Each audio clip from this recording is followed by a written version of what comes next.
Hello everyone, just Goran here and welcome back to another quick tricks tutorial. And today we are going to be looking at how you can connect up two pieces of path and have the terrain slope perfectly along it.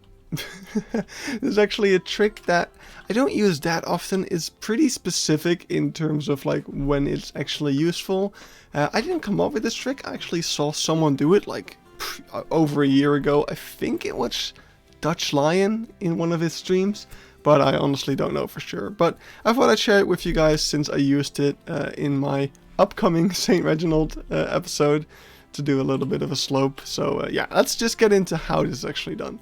So what you want to do, if you have your two paths and they are at an elevated position, you'll see that normally you can't actually connect these up in any way. But if you turn on flatten terrain, now suddenly it is blue, which means that you can actually place this path like normal.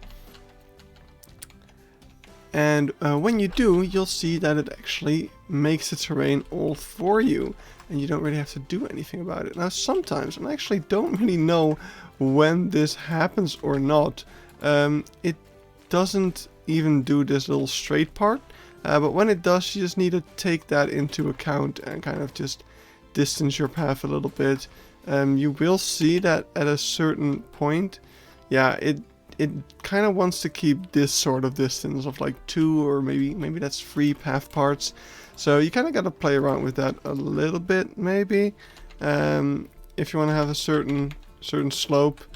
But yeah, it's just a simple little trick. It doesn't work for every specific scenario, but overall it works pretty well. If you also want to have like a slightly less steep slope like this, it works super nicely to create such a nice slope like that, which is just super useful. You can even, if you have such a scenario where you want this path to be a little bit curved, it can also do that for you, and it creates a nice curve in the terrain as well, which is super useful. Yeah, and that's just a little simple trick right there. That's how you can connect up two pieces of path on different terrain elevations and have the terrain slope perfectly.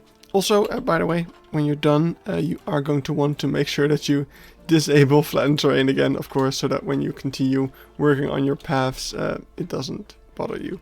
So yeah, hope you enjoyed, and I'll see you in the next quick tricks tutorial.